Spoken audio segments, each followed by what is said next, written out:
Welcome everybody to the Last City Radio episode number 32. We finally aired the big 32. First and foremost, guys, I appreciate everybody watching as always.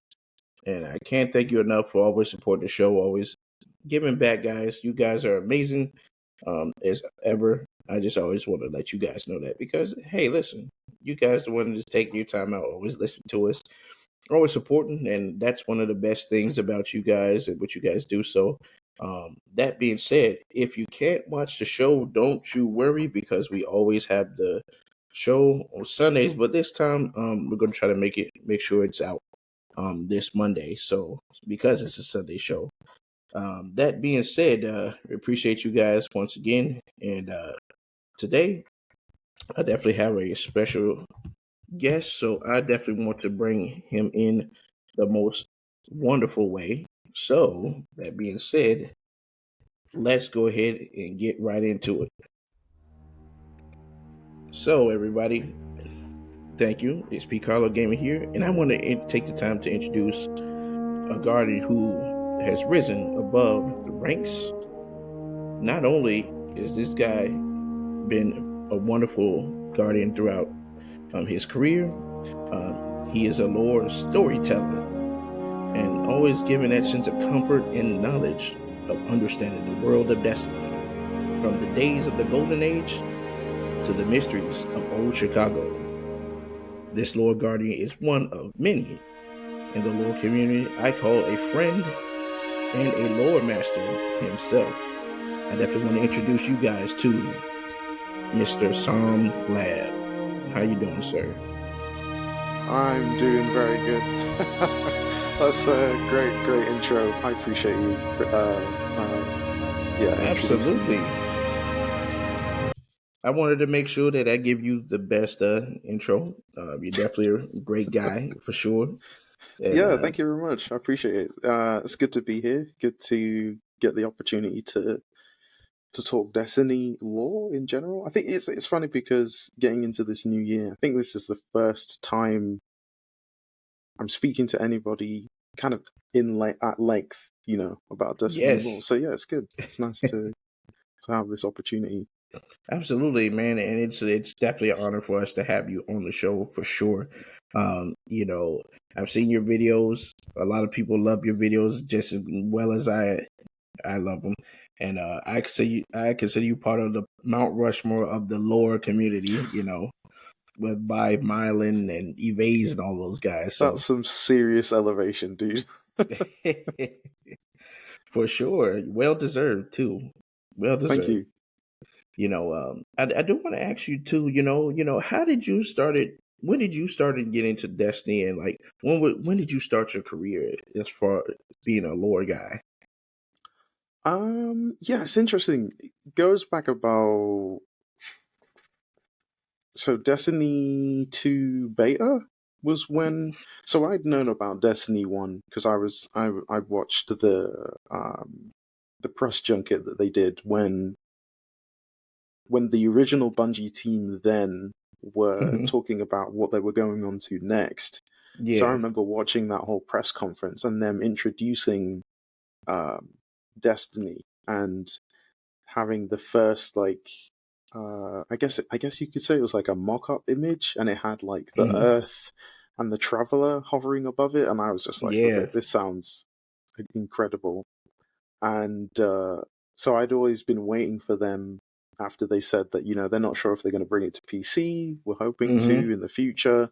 So years went by. I think that was like 2020, early 2013 is when they had that first press meeting, and then they announced potential PC in the future, and then obviously it didn't happen until like 2017. So when I heard in was it 2016 or early 2017 that they were bringing Destiny to PC, I was like, yes, Alpha, I'm Yeah. signing up. Beta, I'm signing up immediately. And so yeah, when it hit PC, I was one of the first to jump in to experience that, and it was great. It was good.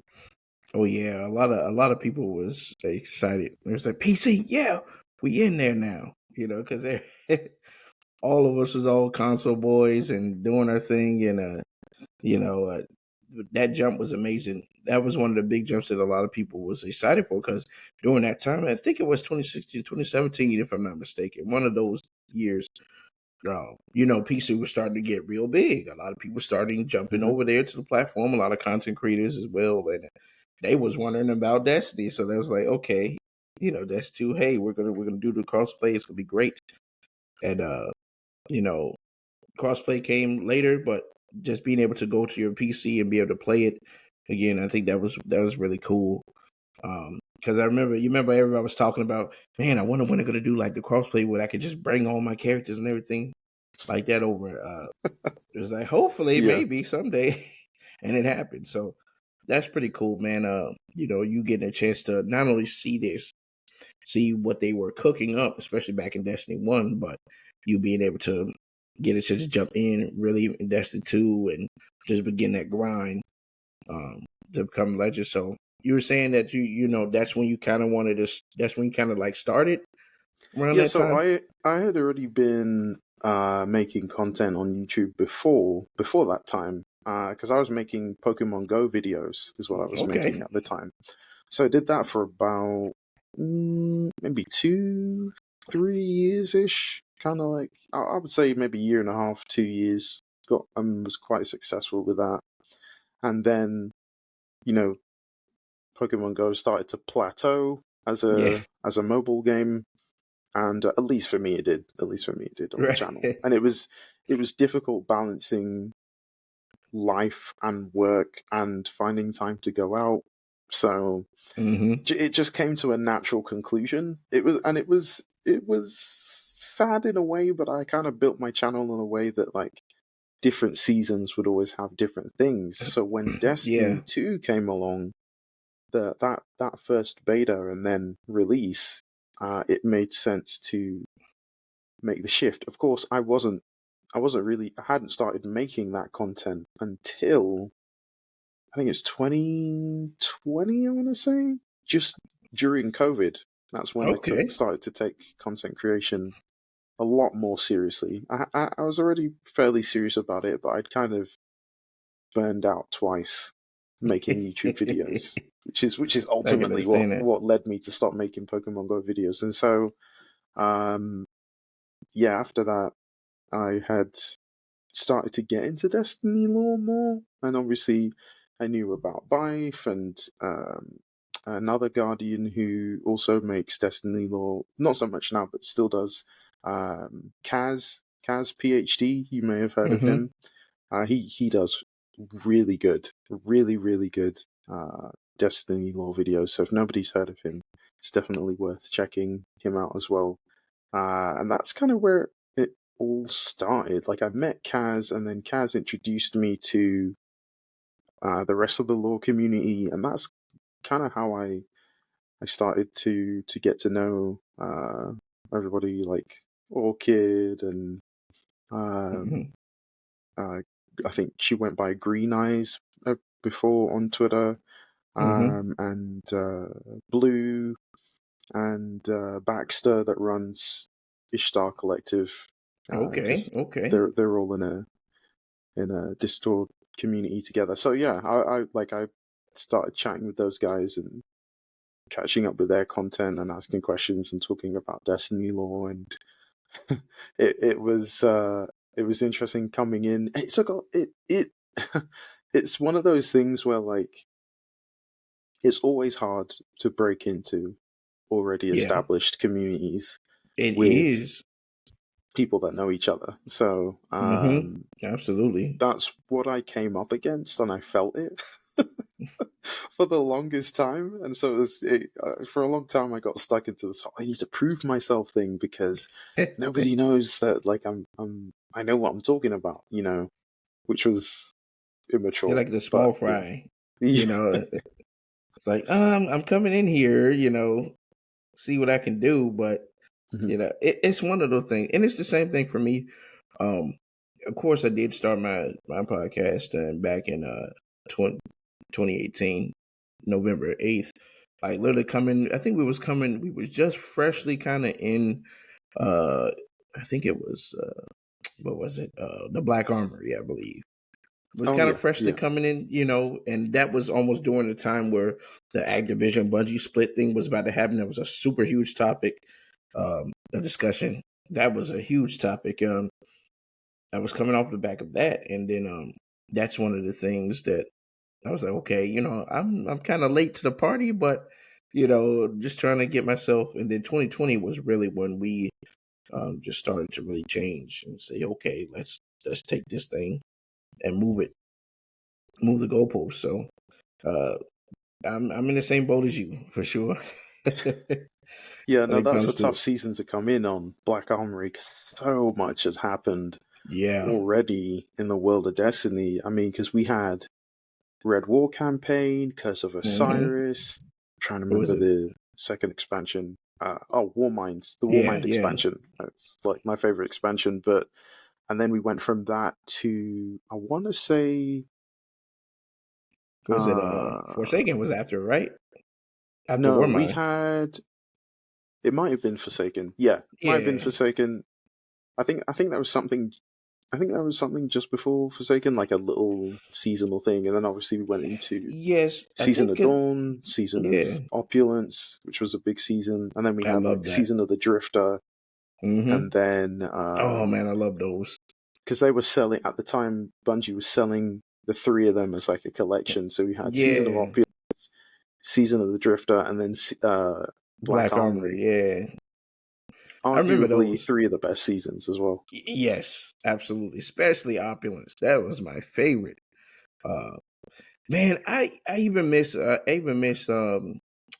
uh I love those suspensions, and I think I love the weapons in there. I love the activities, and especially the raid layers that they had. Those I think Hmm. those are brilliant, especially Scourge of the Past that people loved.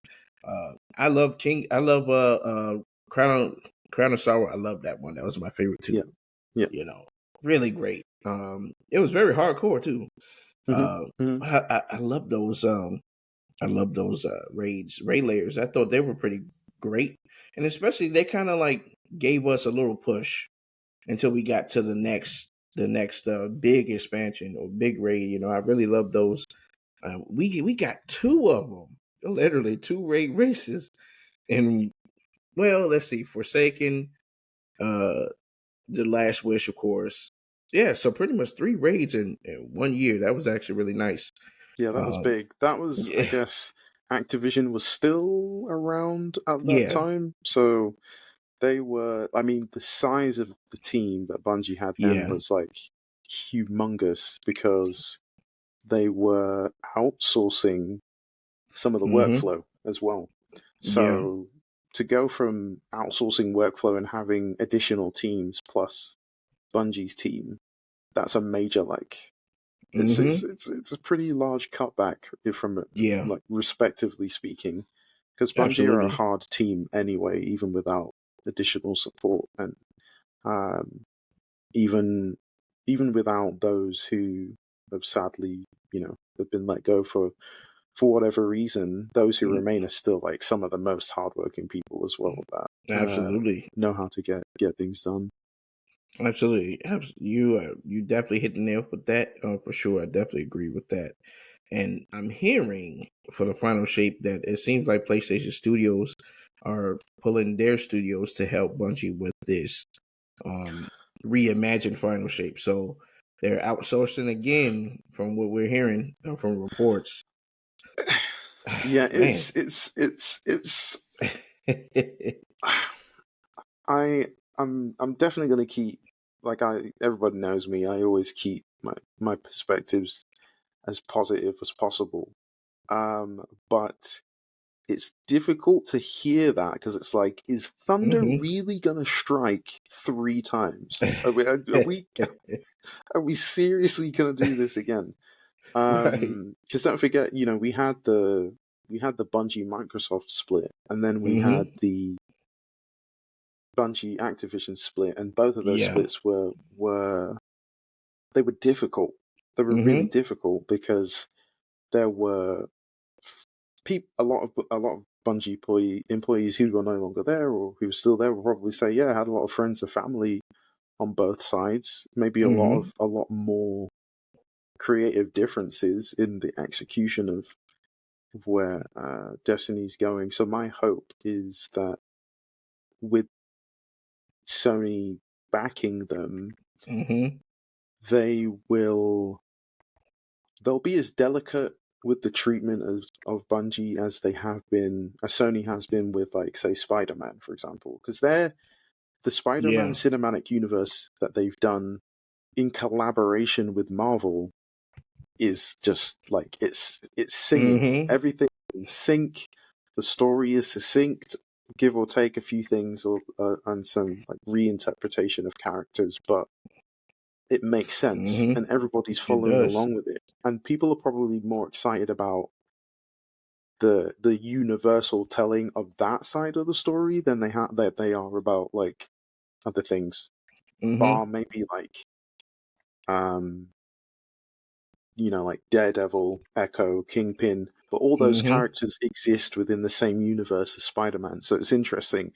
Those are like some of the strongest IPs that Marvel have. So my hope is that Bungie will do, or Sony will work with Bungie to kind of, help to Kind of. extract Yeah.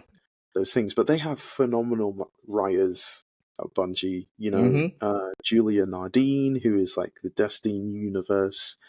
She's on top, right? And Yeah. then all the other writers are beneath her. And then there's like Robert Brooks, um, and so many other incredible writers on Yeah. the Destiny writing team. And those guys just write incredible story. It's Mm-hmm. translating that into a better player experience. That's ultimately what the challenge is. So hopefully they land with both feet. Yeah. What do you think the best writing chops was shown? What expansion you think or season you would think was their one of their best to you as far as Um, storytelling? I would actually say, and I know a lot of people are probably going to disagree with me on this, but I would say Shadowkeep, Hmm. because Shadowkeep is a season that was heavily underestimated, that I think so too. quietly set a tone that people weren't aware of until it needed to be, until they needed to be made aware of it. And what I mean by that is that uh, a lot of the things to do with Savathun and Yep. the Hive siblings and Oryx and Crow's daughter, Hash Ladoon, and the Pyramid, and you've got so many things linking into that season. You've got Nezarek, you've got Mm-hmm. Savathun, you've got the Pyramid ships, you've got the Witness. A lot of like, so that season of quietness that we had with Shadowkeep, and like, I think, was it Season of Undying? Yeah, it was the first season we had for Shadowkeep expansion, Mm-hmm. which was all about the Vex and Yeah. the The, I always forget what I know it was that. Sundial was Season of Dawn was after that. I think it was. Yeah, I it think was. was it? Season Yeah. of Dawn was after that. It's interesting because both of those seasons were heavily focused on the Vex, and obviously Mm-hmm. Season of the Dawn was like It's one like of kind of the, Vex and then more Cabal in a way because yeah, more Cabal, and then obviously we yeah. had the whole like future thing and Mm-hmm. the Tombstone, and not knowing if that's our Guardian or if that's somebody Yeah. else, predicting events that are yet to come. And I'm pretty sure that a lot of what's about to happen in Final Shape, a lot of what we learned in Season of Dawn will, come to light. I don't know. Yeah. I'm not saying that I'm predicting somebody's going to die, but Right. it's the end. And Exactly. We don't know how this thing is. We don't know. yeah, it's interesting. Yeah, I have a couple of videos I'm going to be putting out soon that will kind of be looking at some of those things and just suggesting possibilities. That's what I was Mm-hmm. doing, speculating on events to come. But yeah, I think Shadowkeep is one of the best seasons, because I think it's like the ultimate Destiny experience Yeah. distilled. I think what happened though was that because there was so much time, Mm-hmm. any season historically with Destiny, any expansion that's lasted longer than it's supposed to Mm-hmm. has typically done really well towards the like in the middle towards the end of that expansion. Shadowkeep was one of those because it was an expansion that lasted a long time before we had Beyond Light, Mm-hmm. and a lot of people didn't like Beyond Light in the same way they Yeah. didn't like Lightfall. Yeah. Beyond Light and Lightfall are very similar in that they are They smaller suffered. They expansions, suffered. Yeah. and so Yeah. they were supposed to bridge the gap from the main one thing to the next thing, and I think that's why the treatment of subclasses changed. Yeah. And Destiny kind of Bungie really avoided having like major subclasses drop. Uh, Do you think I do want to ask you about that too? Because we've talked to many people about this on the show, and I want to get your perspective on it. So, do you feel like was it the subclass problem or the problem with too much emphasis in the story revolving around the subclass? Because you well, it's remember in interesting. Forsaken, though. You remember Forsaken? We got the new subclass. They showcased all those new subclass. They even showed Cade using it, one of the new ones. But it wasn't really a part of the story. The story was its own thing or what we're doing. Mm-hmm. You know, do you think that's one of the downfalls of Lightfall and Beyond Light? I don't know if it's a downfall as much as it is like a misplacement. And what I mean by that is the emphasis. A lot of emphasis was put on uh, stasis Mm-hmm. because of how much lore and information there was teasing at Guardians using, the darkness. And so Mm-hmm. we had a super heavy focus pre Beyond Light that was all about these darkness abilities and Guardians using them, and the Mm-hmm. Kentark 3, which was that fire team that went into the Black Garden and came Yep. back with um trying to remember the name of the weapon, but that came back with But the weapon that began to corrupt them, the trace rifle. yeah, Divinity, right? Divinity, that's right. Yeah. So the Divinity lore is all about that story and those Guardian stories and how they became corrupted, and so everybody was fascinated by this idea of dark Guardians, and there's so much lore about them. Shin Mm-hmm. Malphur, the Drifter, and trying to bridge, all those gaps together and get an idea of where we're heading. So because there was so Mm-hmm. much focus on that, everybody was hoping that Stasis was going to deliver. And I would almost say that the expectation for what Stasis could be was mm-hmm. bigger than the actual delivery of Stasis. Mm. Yeah. Because Bungie did a great job of linking everything together and Mm-hmm.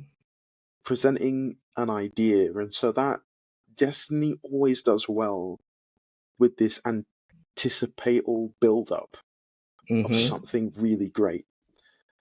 That's arguably that's like the secret sauce. That's Yeah. Destiny's secret sauce. Like when they land with that, and like the teaser trailers, the teaser images, again, Witch Queen was a great example of that. Mm-hmm. And it showed what an expansion looks like when there's no subclass involved and just Yeah. pure story. Right. Absolutely.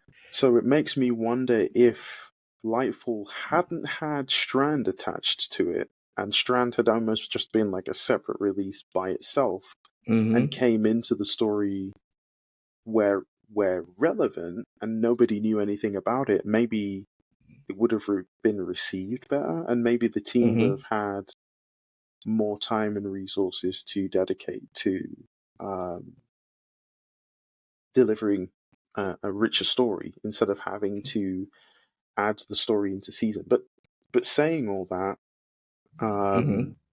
I think that they did their best, and Yeah. I would never take away from them doing their best. And there's so much there's so much creative control that the people working on the project don't have, and they're so passionate. And maybe Right. if we ever got a chance to see what they came up with, it's probably way more amazing than what they did make. But Right. we'll we don't get to see that. So I'm always on the side of a balanced opinion. I don't want to say I'm only on the side of the devs, because that would be foolishness, but I am pro creative, being a Right. creative myself, and being a writer, and being a narrative lead writer and producing stuff. It's hard work. It's Right. like, Right. so I like, my expectations are super low. So as soon as Right. I see that the Bungie team has delivered on one thing in a whole thing that's really well done, I'm like, yes, excellent job. You guys did an incredible job. So Oh yeah, yeah. Hey, no doubt about that.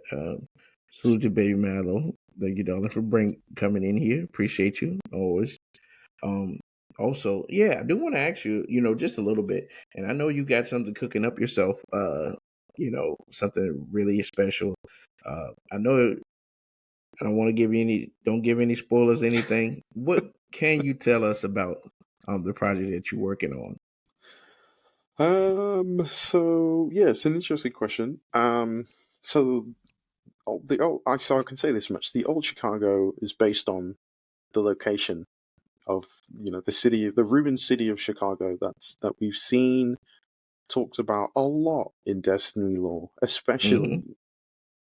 during the Witch Queen campaign. Ironically, um, it centers on stories about three guardians. Most people would have read about them in the lore. So the first one is Sheora. She's a warlock. And Mm-hmm. then there's Aisha, who is a hunter. And then there's Reed 7, who's a Titan exo. And it's basically about their experience as a team heading into Old Chicago. So I'm going to say that much, because anything more Right, right, anything more right. is a spoiler. There is already lore, so if people want to read it, they can read it. But so the story centers around that, and it's exciting. We have a teaser trailer that we're working on that will hopefully be coming out very soon. But I tweeted, or Neenkin tweeted, some of the images from the teaser trailer that's going to be coming out this year, and we're Man, excited. listen, I gotta say, man, just from looking at the images, it looks solid, man. This is gonna be cool. It's one of those things, getting a chance to get that inside look. Not only the place that they're in Chicago, that they are, the place that we all wanted to see, and just to see it from the lore perspective of their experiences and the things, challenges they went through as a team going in there. Man, it's gonna be so cool. Because don't you? If I'm not mistaken, isn't there a kind of like a high base there in old Chicago that really dangerous? Uh, I Something of that sort. I cannot reveal anything. Yeah. I can't. I plead the fifth. Yeah. There is a lot of written information that Hmm. gives really good ideas of what could be in old Chicago. Hmm. So I would say to everybody, just go read the lore, but just know that even if you do read it, it's not necessarily the story you're going to see in this Right. Right. series. Um, but there will be a lot of familiarity. We're really trying to capture the Hmm. essence of that Destiny experience, especially that Yeah. D1 Destiny 1 experience. Hmm. Your guardian waking up in the graveyard of Trostland, just Yeah. outside the wall, and all the emotion and um, ambience and feeling that everybody felt first stepping into this new alien world. That's what we really want to bring that back, and we have such a talented roster of voice actors and actresses who are phenomenal. we've done quite a few test reads, and they absolutely nail the characters in a way that in the way that I imagined. So there's a lot of editing happening right now, like for the script. I'm writing the script and the screenplay, so I'm continuously going over that over and over and over and over again, making sure that things sound right, so that when people see the characters and then hear them for the first time, it's like, oh my gosh, yeah, this is exactly what I thought Oh man. Shayura would sound like, or what Reed 7 would sound like. Hey, if you need a Zavala voice actor, I'm really good with that. People love my Zavala voice Oh, acting skills. look, definitely there are future episodes, hopefully, as long as this first one goes well. So yeah, who knows? We may have future episodes that have Zavala in them. But yeah, Hey, listen, but I'll be looking out for that real yeah, Psalms no, Labs. We need to keep our eyes on the traveler at all costs. that's pretty good. That's pretty good. Okay. I'll definitely make a note of that, because it's hard to find. There aren't many people who can do a good Zavala voice. So yeah, Yeah. you've convinced me. Hey, I've done a. I've got one definitely a reel on my TikTok. Where I did a Zavala little reel for it. Oh really? People love Okay. that. Yeah. But yeah, I'm definitely say if you need one, I got you for that. I'll definitely consider it. I'll definitely consider Awesome. Yeah, but that's pretty cool, man. You having that this whole project coming together, and it's gonna be fun. And it's definitely a treat. One of those things, and I know a lot of your team is hard at work trying to make sure this thing is solid. It's not easy. It's definitely not easy doing this. I even just thinking it because I remember when Bife he was doing the what was it, the one with the Sabbathroom, the whole fundament one. Dynasty. Yeah. Yeah, that they were really hard at work trying to get that thing ironed out. It took a lot of man hours just getting the scripts and everything. That it's a lot, and the dedication is amazing, man. And I know Bungie sees this stuff. They love that type of stuff. Seeing what you guys put out, because it gives them more in depth. Especially when us playing the game, we get as much, and they always put the lore out there. We don't get as much as we want to see, as far as like just the immersiveness of what these stories are, and seeing you guys take on these projects, it's definitely pretty cool to see that. Yeah, thank you. I mean, the credit goes to Bungie's writers, honestly, and Absolutely. I've said this in any other chat or any other opportunity I've had to chat with people, that just they are characters that the world of Destiny means so much to so many of us in different ways, Hmm. and I was just excited by the idea of doing doing a TV series. I keep calling it a TV series because that's the goal. That's what Yeah. I'm trying to beat Bungie to their own punch. So Let's call Netflix now. right. No, it's like it's so funny because that's what me and Ninkin joked about in the future. And we were like, look, we want this to be so indispensable that when they do a TV series, it's like, okay, we need these people They could involved in do it. this. They literally would do that.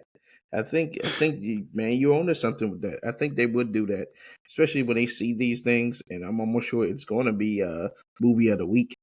When you first release the first trailer, or Oh man, it's going to be maybe. that. Who knows? Who knows? We know it's going to be that, man, for sure. And once they see it, man, it's going to blow their minds too, and they're gonna be like, you know what? Yeah, we was thinking about that TV series. Let's get these guys on. Let's get these guys a chance. No, no. Really, it's about getting the opportunity to showcase great creative artists. Yeah. Ninkin he's a seriously underrated um, animator on scales you wouldn't believe. Like, I've seen Mm. some of the test footage for the teaser, and Wow. I'm losing my mind every time I get a progress update. And then we have our voice actors who are also creatives in their own right. You know, we have Grace, who goes by Lizard on Twitter. She's an artist and she's also an art teacher, but she's a Wow. phenomenal artist, but also a phenomenal voice talent. And the same with Xbox as well, and Rusty Finn and Hmm. Serena. And then we have Jesse Young, who did the music for Old Chicago. Wow. Um, yeah, she did. We did like a whole album. Well, she made it, but yeah, Really? we collaborated together. So we have, yeah. If you Google Old Chicago on YouTube, you can find it. The soundtracks are there, and you can listen to some of the early sounds that she composed for what you'll probably hear in the series. She must be some serious musician for sure. Yeah, I'm still a huge fan like of her work, and I'm always telling her that her work sounds amazing. But like um, she definitely complements, you know, a lot of the Bungie music that has been done for Destiny, and even some of those composers have said, "Wow, this is good. This sounds like something we would make." Oh wow. And so that's really exciting to hear for her. And so yeah, that's really what this project was about. It's about giving people an opportunity to have really good showcase pieces, you know, that when people are like, "Hey, I'm looking for a person," like, you need this person Hmm. now because they're We need you. just right. They're indispensable. Sorry, they're really valuable.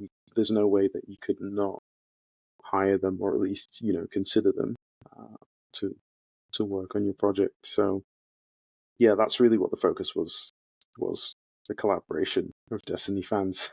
And That's then it just awesome. grew into this way bigger thing. I think that it was Wow. more the reception from the idea from everybody that kind of like it blew our minds collectively, because we were like, whoa, okay, this is a bigger deal to people like than we thought. Like I had a comment today on Instagram, and somebody was like, wait, hold a minute, this is a real thing? And I was like, yeah, it's been a real thing for like the last 4 years. It's been in production. So that's always really cool, you know, was when you see a fan who's like they've been wanting something like that, and somebody is Yes. doing something like that. So it's I've cool. been wanting it myself, man. I've been like, like I've always imagined, man, what if they made a Destiny TV series or a movie, man? I'm definitely tuning in. Like each time an episodes go live, like I always wanted something like that. So there's so many stories they can tell. And you're telling Definitely. one of the biggest ones out there, and that's the cool thing about that. They could go back to the golden age, tell some of those stories. Um, just to they could even make one about a drifter and his team. Uh, Hmm. they could do Hmm. anything out. The it's so vast.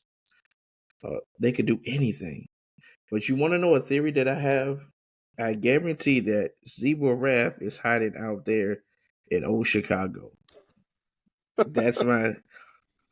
We cut her Could be. off from her throne world, right? Where is she now that she can't go back? Could be. You know, Yeah.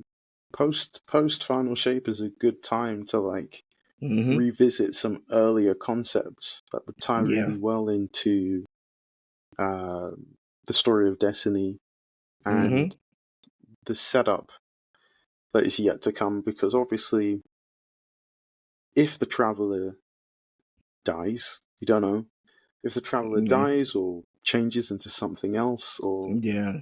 it really is the end of Darkness and Light Saga. Yeah. Potentially, we don't know what that looks like, and we don't know if that means we're losing the light and dark power.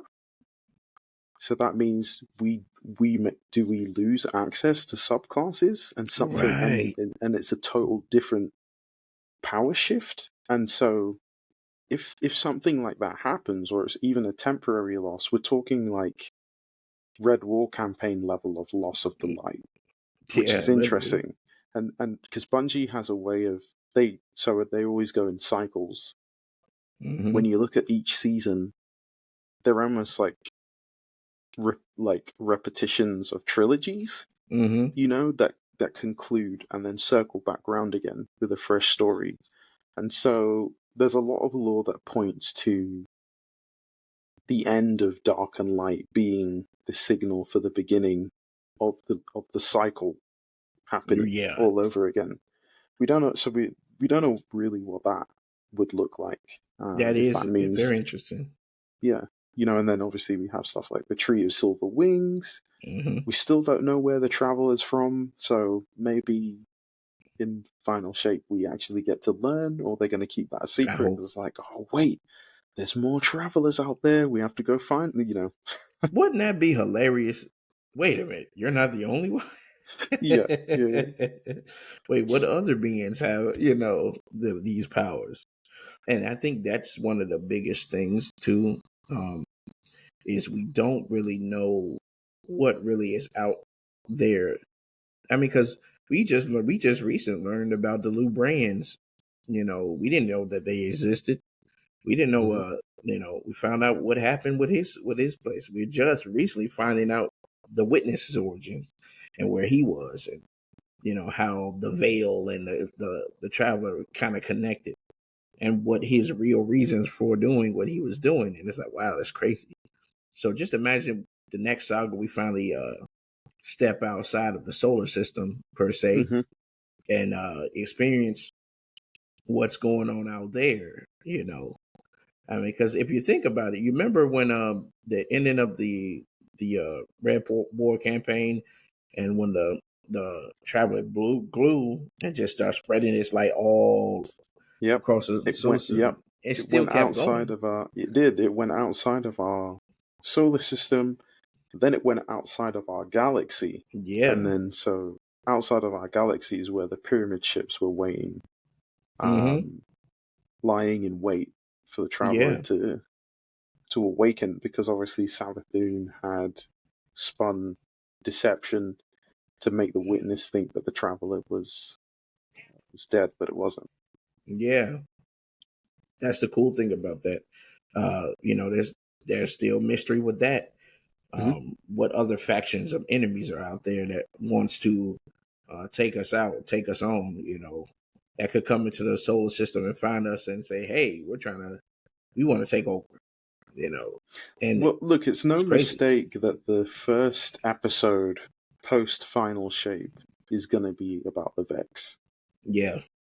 If there's any enemy that knows the universe, and we're talking collectively, like a bigger universe, it would be the Vex, because the Vex were there in what Destiny calls the Prime Universe. So the Prime Universe is like the original garden where the Right. gardener and the winnower were. Hmm.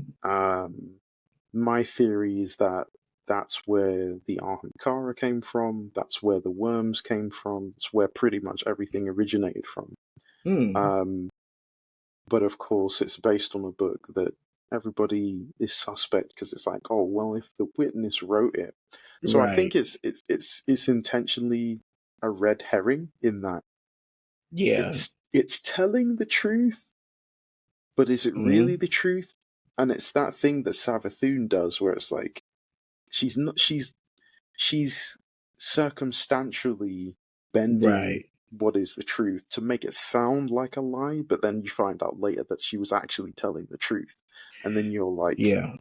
Hmm. Oh, what's going you. on here? Like, And it's funny. It's funny that you say that because I began to start believing what Sabathun says because she's actually telling the truth. I think a lot we're realizing that wait a minute, she actually isn't playing us this time. She's actually telling us what's going on and what yeah, really happened. You know. she's super sinister. Like this whole the whole she planned everything Yeah. from as far back Better than Marasal, right? as well, even further back than that, we're talking like Hmm. when Crota cut into the Vex homeworld, Yeah, that and was a even long time before ago. that, or when they first um, when the Hive siblings first fought against the Harmony, and the Hmm. Harmony were wielding Ahamkara. Yeah, they were. That was like the first like signal. And you know, Hmm. Savathun is all about cunning and trickery, but she spends a lot of her time learning from her enemies, which is what her other siblings don't do. Oryx never did that, Exactly. Nope. He just fight. and yeah, he Oryx was more about studying the laws of the universe. That Hmm. was his thing, and Zevra Wrath was all about just like I am war. So if Yeah. you're gonna fight like I am, if you're gonna empower me. That's pretty much her zone. But um, Savathun convincing Crota, Oryx's Hmm. son, to splice into the homeworld was deliberate so that she could Yeah. get access to a Vex Literally. that would help her computate what she would need in order to leave Hmm. the Hive tribute system. So That led her crazy. to the Nine, Hmm. and she basically learned everything that she needed to learn about Morosov, and Yep. she learned as much as she could about the Nine, all from a cryptarch called Lavinia, who Hmm. was she used to be in the last city of Earth, until she entered the Cocytus gates into the Yep. Nine realm, and basically became, I guess, dark matter. But then Savathun grabbed Hmm. her in transit and then got her to tell her everything that she knew about the Nine, all that Lavinia had learned from the Nine. So all that information is what led her to the distributory, because the distributory in there passes quicker. Yeah, it So does. if you can get in there and do something with the hive system, but you know, lore tells us that she tried to do that and the worms figured out what she was trying to do, so they just Hmm. increased the hunger. Um, but the curse on the Dreaming City was important because she needed Riven. Yeah. And so the two worst creatures that you could ever put together in the history of Destiny is Riven and Savathun. And we're Literally. about to find out big time what a mistake it was to trust Riven Yes. in Season of the Wish. And I can't wait to see um, what it's going to look like when they finally bring Riven back, because it's like she's not dead, and she Mm-mm. literally says to Morozov, "Until we meet again." Like Yeah, literally. if you've used all your energy and you can no longer exist in another universe, why are you telling me I see you again. when we meet again? What did I Yeah, miss here? So yeah, there's a whole lot of stuff exactly. that happened this season that sets that up, and why it's important for the future. Do you feel that because yeah, you're hitting it straight on the head, man. She's playing everything to the up. She's done it. All these contingency plans after contingency plans. She put together the one well solid plan because she knew one day she want to cut away from the darkness and go to the light. And she knew, she calculated, very calculative. Uh, Yeah, yeah, and and that's that's the thing why. about it.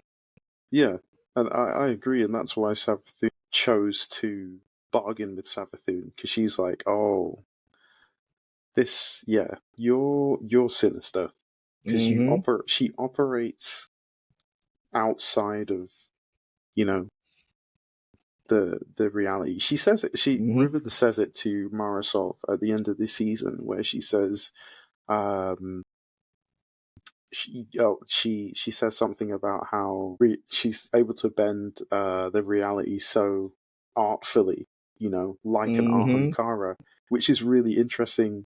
An interesting way to describe Morosov, but that's Yeah. she's literally doing what Ahamkaras do. And so the next thing that Riven says to her is that you could teach my children a Mm-hmm. thing or two. That whole interaction Yeah. is the weirdest interaction that I've ever seen in Destiny in terms of how thick and heavy it was with so much um hidden meaning, Yeah. Yeah. and Morosov's face. And even though Riven doesn't really have a face, the animation's excellent, but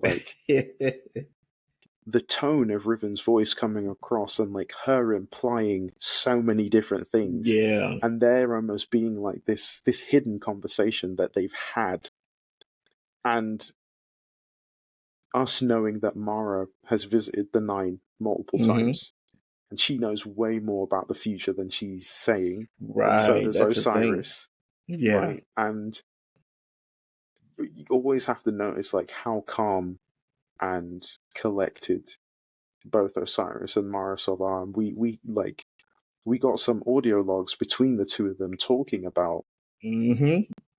this future that they're in right now, and all the sacrifices that they had to make. And it's whoa, wait, whoa, Wait, hold on a second. wait a minute. You're telling me that Crow becoming a guardian was planned? Osiris Yeah. intentionally meant to be caught by Savathun so that he could figure out where the veil was? That was the even Crazy, man. suggesting that idea to players is wild. Yeah. But It yeah, was all part of the plan, like she kept saying. It was and then the fact that oh man. Savathun was in on it. So it's you have these players still playing this game who are all Literally. aware of this future that's going to happen. It was it's like risky but necessary type of situation. It's Right, crazy. right, right. And the witness is kind of at this point, he's small fry. He's not even as major He's not. issue as He's not. the fate of the universe. Okay, yeah, it's bad that he's gonna, he wants to do whatever the final shape is. He wants to end everything, but it's in the grand scheme of everything happening in Destiny, it's okay, we'll put that in one box for a second. Mm-hmm. There's more going on here. Where's Savathun in all this? Where are Right. the That's what I'm saying. where are the Nine? And That's what I've been saying. Where are Arhan the Kara nine? came back, and we have no what? Exactly. I'm glad you mentioned that because I've been saying the same thing. Where are the nine? We haven't heard from them since what was it? Prophecy, maybe? At least? Yeah, Prophecy Dungeon, and What then part are they playing in? yeah, and then the Drifter mentioned them during Season of the Deep twice, Yeah.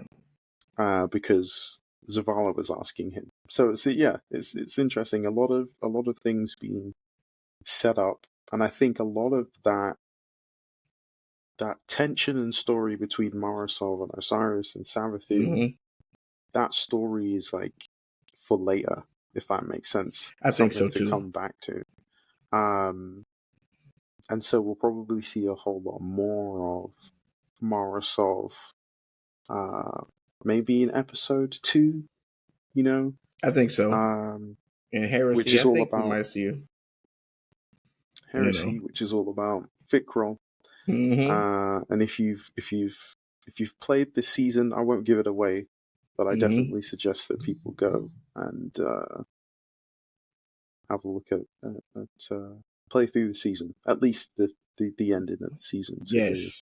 hear a little bit more about Fikral and what might not be happening with him. I think Crow is going to play a lot of big parts in that for sure.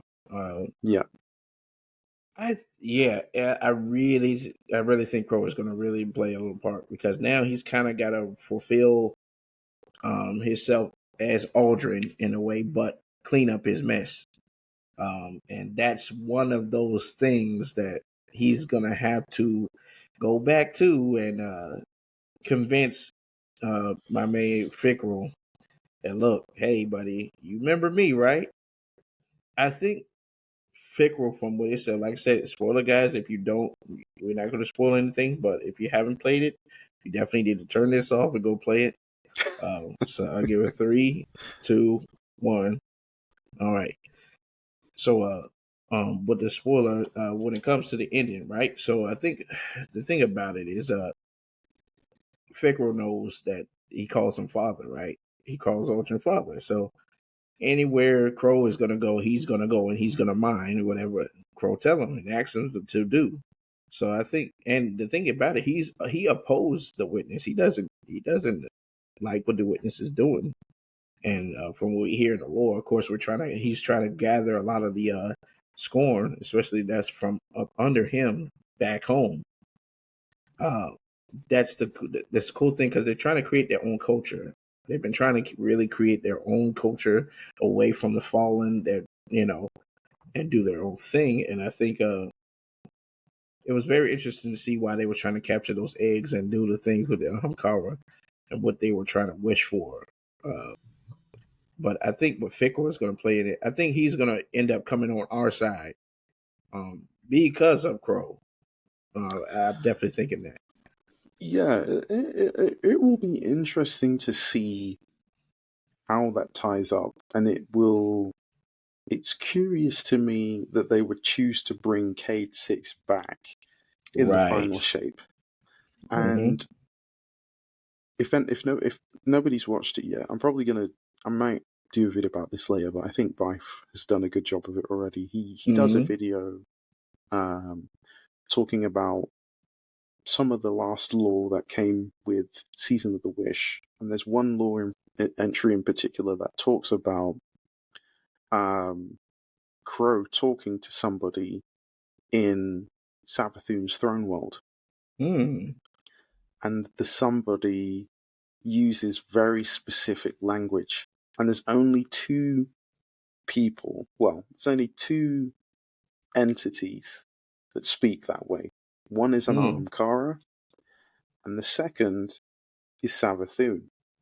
And the conversation is all about Crow and his regret and what he wishes he could have done Mm-hmm. differently about Cade. And Crow wishes that, Cade hadn't died. And I can't remember the exact phrase of what the reply was. This person was in the shape of Morosov. So it's a conversation between uh, Crow and who is Mm-hmm. Morosov, who Yeah. it was either Riven in the shape of Mara or it was Savathun in the shape of Mara. But regardless, um, when Crow makes that wish, Morosov's eyes glow. And so Bife was saying that essentially, anytime an Ahamkara grants a wish, Their their eyes eyes glow. glow.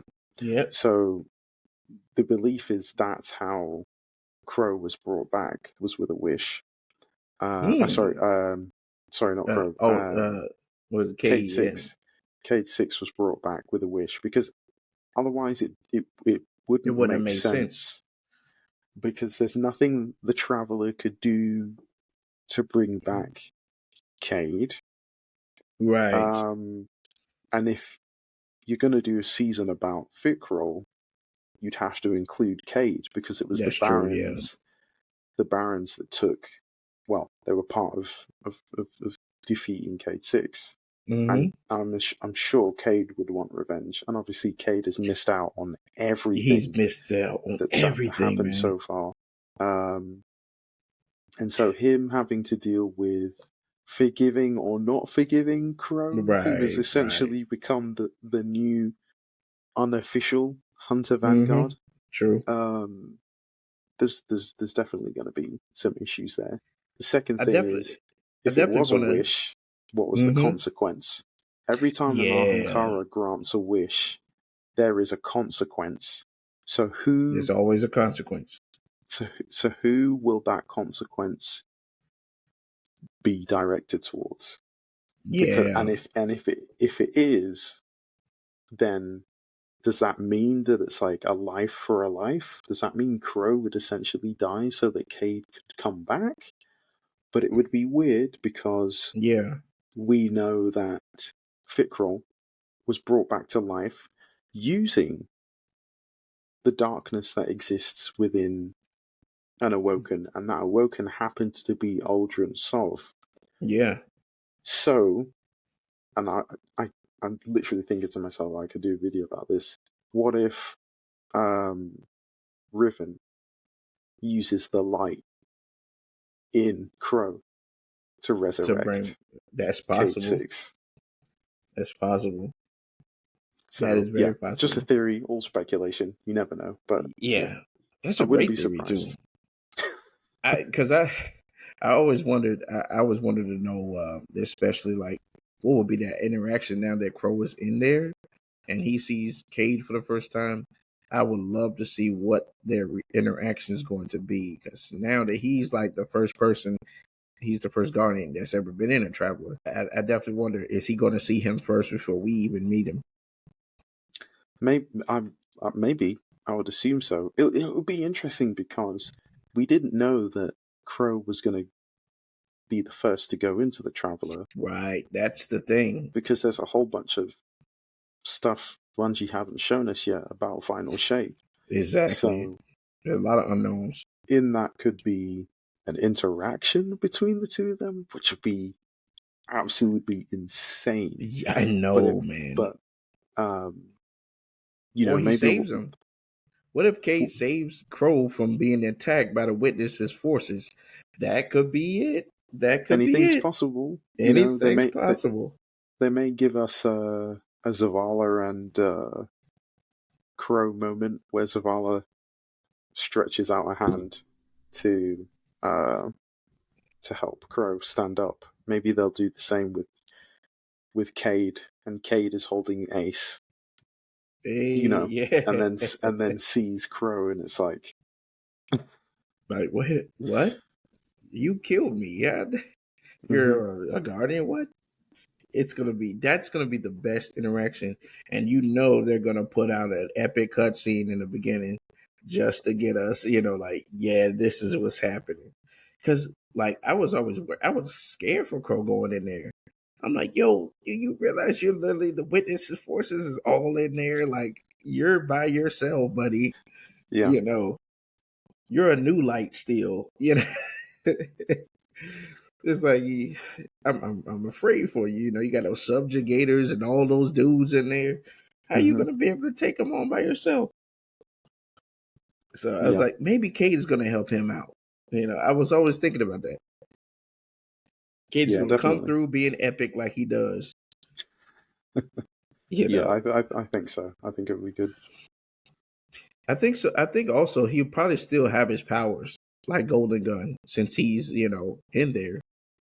I think he's probably still gonna have all of his abilities because he's gonna help fight in this war along with everybody else. Uh, And it's gonna be cool, of course, seeing Zavala's reaction, because he feel like right now Zavala's kind of broken. Like he feel like he lost everything. Him being able to see him, I think that's gonna Yeah, be pretty cool. You know, uh, for everything. So yeah, it's gonna be cool. But we'll definitely go ahead and we're gonna go. It's about time for my man Psalms to go, guys. But before we go, we always do the last little thing. Is the closing of the show, where we always get him and tell us where we can find you and what you got going on. So, sir, the floor is yours, my friend. Where can we find you? What you got yeah. coming up? Thanks very much. Yeah. So you can find me same place everywhere. PsalmLab, on Twitter, on YouTube, on Instagram, on Threads, Threads as well now. There you go. Pretty much everywhere. And yeah, I have a video that I'm working on, new little video, first one of this year, which will probably be Hey, finished tomorrow, as it's like 90% edited. Just need to wrap up the last like 10 minutes. So yeah, it'd be good to be back, and then we'll be back on hopefully weekly upload schedule. I'm kind of just giving myself grace this year, so whenever there's a new video, there'll be a new video. there you go. There But you go. it'll be consistent. But yeah, good stuff to look forward to. It's kind of talking about a lot of the stuff that we discussed just now wrapping up this season,